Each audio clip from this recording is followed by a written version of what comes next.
Yeah, thank you for that insight also regarding the demilitarized zone, that region. But when you were talking, I was also wondering, when you said what you discovered reminded you of the darkest ages in Germany history, and I think we all know what you mean with that. And I wondered how can you explain that something like this is actually happening when you were reading you out of your story and Meron Estefanos, you also had interviews with people that are kidnapped and have been tortured, and how is this, like, I don't know, how can this be explained in a way, and what can be done, and that, yeah.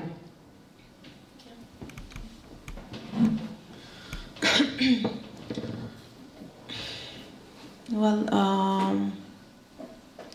what can be done? That's where everybody asks, and that's a question that I get all the time, and I really don't know what to say on what can be done. Of course, military intervention. There is military intervention going on right now in Egypt, in the area. There was another military intervention last year in September 2012, Operation Eagle, where 16 Egyptian soldiers were killed by the Islamists in the area. And I remember at that time, as I was interviewing some hostages, it was really sad because the military was actually at the torture camps where there were Africans, many hostages, but the reason that the military was there was looking for some terrorists, so they were not there to rescue Africans. Yeah. And sadly, they were not rescued and left. And this year, actually, I just returned from Brussels. There was a hearing at the EU Parliament last week, and for the first time we had Egyptian diplomat there. And what I begged him was, since you are there in the area, I know because the hostages are telling me that it's being raided and some torture camps are totally demolished. We don't even know if the hostages are killed in the raid or if they somehow managed, if they survived. Anyways, I was telling them, please notify the military that there are African hostages in the area and that they should go and search the places and try to rescue these hostages. So we're hoping that they do that this year. But when I was in the area, which was really sad, is that in one torture camp, I was outside. I was about 10 meters away from where the hostages are. And I could call them. I was talking to them on the phone, but I could not go inside and rescue them. And they couldn't try to escape and come to us either. So that was the most frustrating experience that I've ever felt, because knowing that there were 21 hostages inside and we're talking on the phone, we're just 10 meters away from each other, you know, and there was no window, they couldn't wave, but knowing that they are inside, that just killed me. So I think the whole world is keeping quiet. We cannot only blame it on Egypt.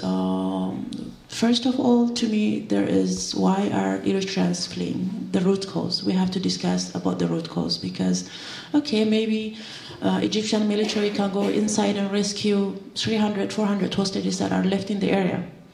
But Eritreans are being kidnapped in Libya as well. So how are you going to stop that? And it will start somewhere else. So to me, unless we get rid of the root cause, this will happen wherever. Like today, we lost over 100 Eritreans. Who knows, maybe there are even 300 Eritreans that have died at the Mediterranean Sea. So that's what we always forget. Everybody, whenever we discuss about Sinai, some people will tell me, you know, I'm not into politics. I don't want to criticize Eritrean government, but I care about Sinai. So I always tell them, how can you? I mean, because that's the root cause anyways to begin with, that we are there. So that's the long-term solution. But the short-term solution is that, of course, Germany or any EU country, US, and others could push Egypt into going inside and rescuing the hostages. And also, Israel is... that a lot of people forget Israel, because Israel is the key to this, the solution to this issue as well, because of the Camp David Treaty that Michael mentioned earlier. The treaty says that Egyptians can have military intervention only if their security is threatened. So the reason that last year they were there is because their security was threatened. The reason that they are there right now is because their security is threatened. So only Israel have to allow them. If Egypt would say, okay, we are ready, we would go rescue the hostages, then they would need a permission from Israel as well. So it's really sad that this is happening to our people, but at the same time, we have to be honest also. Does this have to do with race? We have had Norwegian women that was kidnapped and released within a week. We have had Americans that were kidnapped and released within 24 hours. I remember when the Norwegian woman was kidnapped, the whole Swedish TV or any TV channel that you open, they were talking about it. When you say 4,000 Africans are kidnapped in one place, nobody really cares. So that's also race have to do with it as well. So unless we address these issues, so I don't think there will be a solution. I don't know, do you want to add? Yeah, that's exactly my opinion. I think, there is an interesting example also, like how this plays all the way into media, because I tried to publish this story in English in the US, like almost everywhere, not a single US magazine was willing to publish this story, and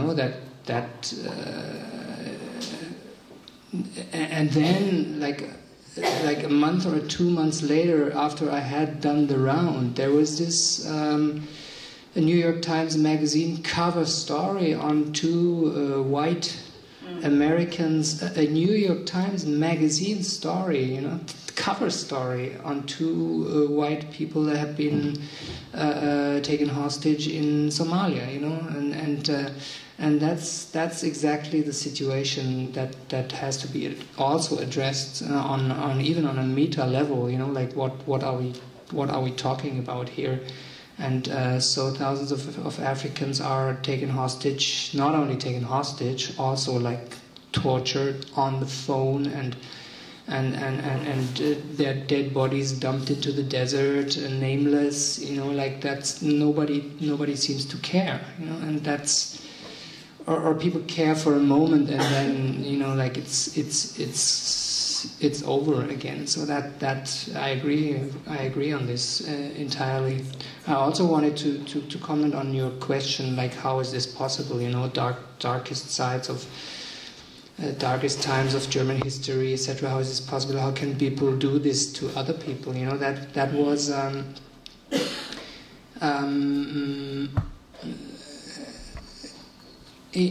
when I met one of the torturers, which was due to the Bedouin who was guiding me and the photographer.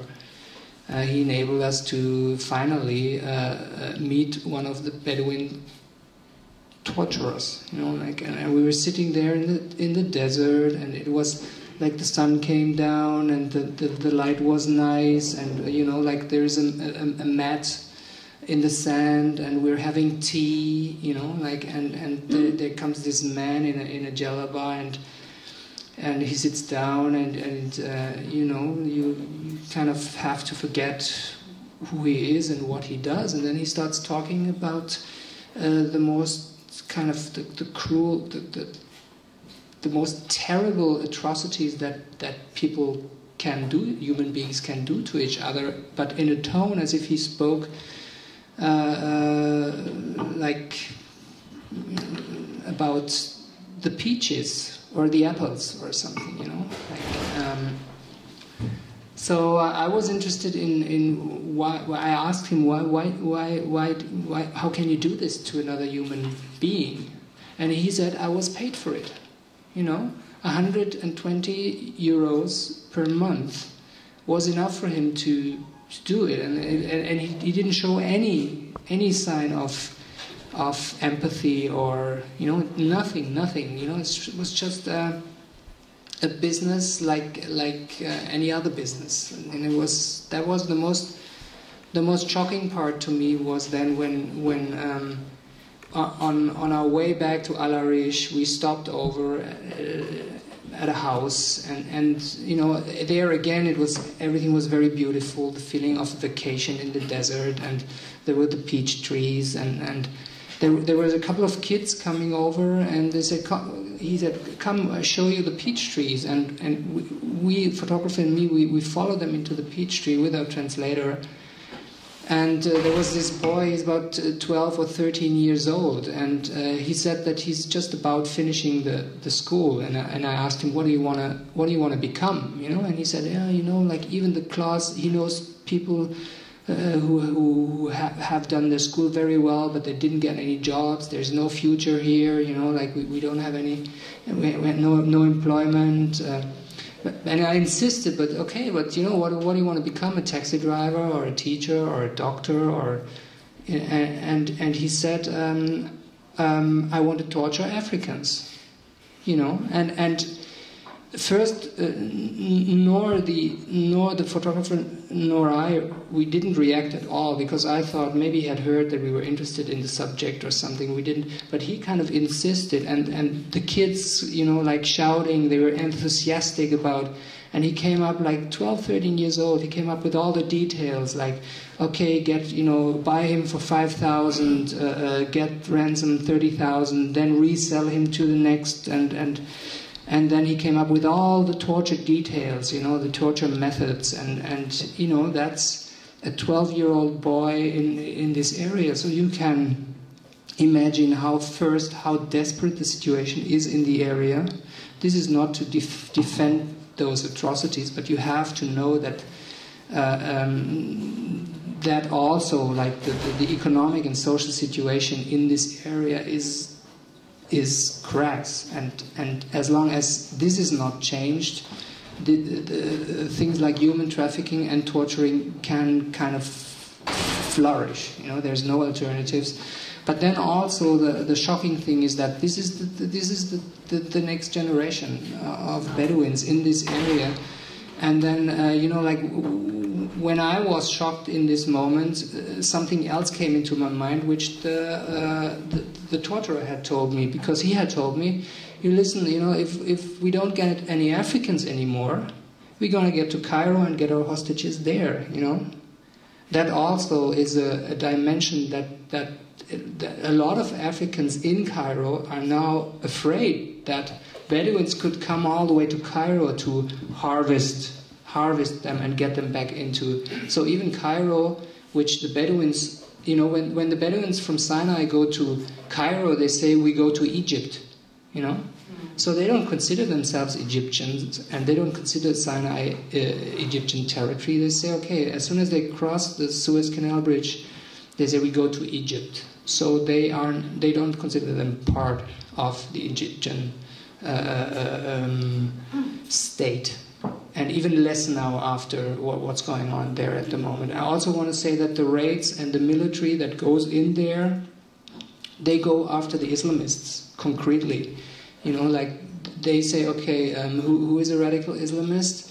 And then they are raided and they are bombed. And to what I understand is that some of the Islamists, the Salafis and the radical Islamists, are the only ones at the moment who take care of this issue and say, this is not right, you shouldn't do this to human beings, etc. So, like, the paradoxical situation is whenever the Egyptian military goes into the area, they are after exactly the last ones that are intervening and that are not overly fighting against the trafficking, but Islamists have killed various traffickers in the area, because apparently, that's what I understand, they said, you don't stop this, we take you out. So that only to show you how complex the situation is on the ground there.